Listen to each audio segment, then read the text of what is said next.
can see lots of you have phoned up wanting to talk about Aston Villa. I said that just before the news, so it's only fair we talk a bit of Villa, so you, the football fan, can have your say on national radio. What do you make of Steven Gerrard there? We know he's under the cosh massively. They've got 2 big games coming up. They're playing Your Mob on Wednesday, then they're playing Man City at home. So away at Arsenal, then Man City at home. They've played 4 games so far in the Premier League. They've lost 3 of them. What's happened? It's a difficult one from Steven Gerrard because when he came to Aston Villa, and I didn't question it, but I always thought, with the Dean Smith, was it a bit too soon that they just got rid of him? But listen, I think Villa had wanted him out, even though he's one of their own. But for Steven Gerrard, I thought, if I'm honest, it would have gone better. Why? Because of what he did in Scotland? Yeah, I just thought that he's young, he's hungry, he's fresh.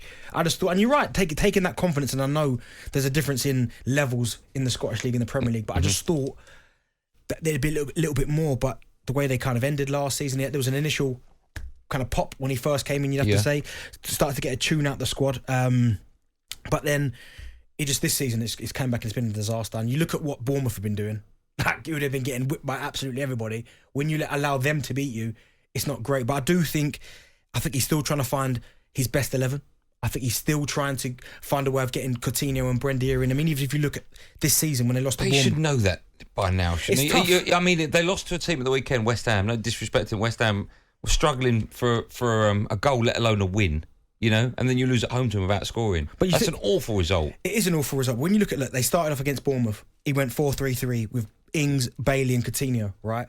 The very next game, when they beat Everton, they go Ings, Watkins, Coutinho. Coutinho in the hole, so that's more like a 3-1-2. Ings and Watkins worked really well. I thought, they're onto something here. Then against Palace when they lose, they go 4-3-3. Ings is on the bench. He goes Watkins, Bailey, Buendia. Didn't work against Palace. And then obviously at the weekend, 4-3-1-2 again. He's tried Ings and Watkins, Coutinho in the hole. Why doesn't he know his best team, his best formation? I think he's trying to find a way of he's persistently trying to get Ings and Watkins in the game, and I get it because they complement each other quite well. But I don't think they're strong enough in midfield to have that overload. So it's just not working. I think Coutinho at the minute's been gone under the radar. I think he's not been performing very well. I think Buendia, we haven't seen the best of him, and I question when they spent that amount of money of him, was he good enough to be a Premier League player consistently the way Aston Villa needed it? That hasn't worked out yet. So unfortunately in the Premier League, when you start to lose games and the fans start to turn on you, it usually means you're coming towards the end. So he's got to find a way of getting a result and starting on Wednesday against Arsenal. The expectations are so high on lots of clubs in the Premier League. Aston Villa, one of them. I mean, I think minimum requirement for a club like them is top 10. The last time they got a top 10 finish, Aston Villa, was under Gerard Houllier in 2011. So that's a long, long time ago. Who was there then? Who was there? My goodness, was it your goals? Who was there then? But that's a long time for a club as big as Aston Villa. For a club that size. Yeah. Like, I'm telling you, Aston Villa fans are everywhere.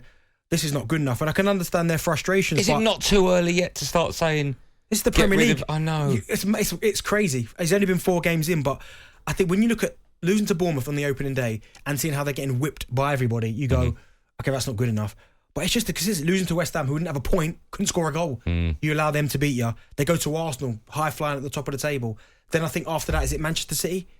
Yeah, Man City at home on Saturday. It's imagine he goes then, he loses the next 2.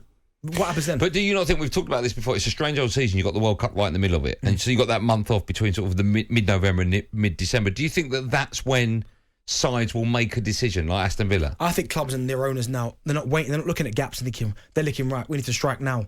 But you can't be talking about it after 4 games, can you? I would give him a little bit more, but I'm telling you now. You think he's on that much thin ice, do you? I do, yeah. And when the fans boo you, he's only just got there and they're booing you. He's not even has he been there a year, but don't you remember Graham Potter's Brighton? Last season, at half-time, they were... Do you remember that? No, but they were 4th as well. So that was just ridiculous. Yeah. At that time, Brighton were 4th. But that's what I'm saying. Fans are very fickle, right? But Aston Villa are not 4th.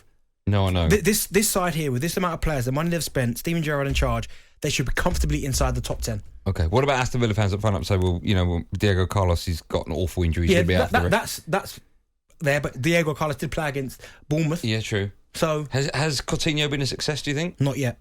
No. Not yet. I think when he first got there, that impact, he looked like he lifted the rest of the players. But you say not yet. Has he been a success, bearing in mind they paid £18 million for him? They didn't pay 50, 60, 70 million pound. They paid 18. Yeah, but you talk about a guy that was at Barcelona. Of course. He's been at Liverpool. You expect him to lift the standard of the players. But unfortunately, it just hasn't happened this season. But as I said, Buendia was the one they paid a lot of money for. And I was sceptical from his last stint in the Premier League. So when they spent that money on him, you expect him this time around to be better. And he hasn't been. Okay.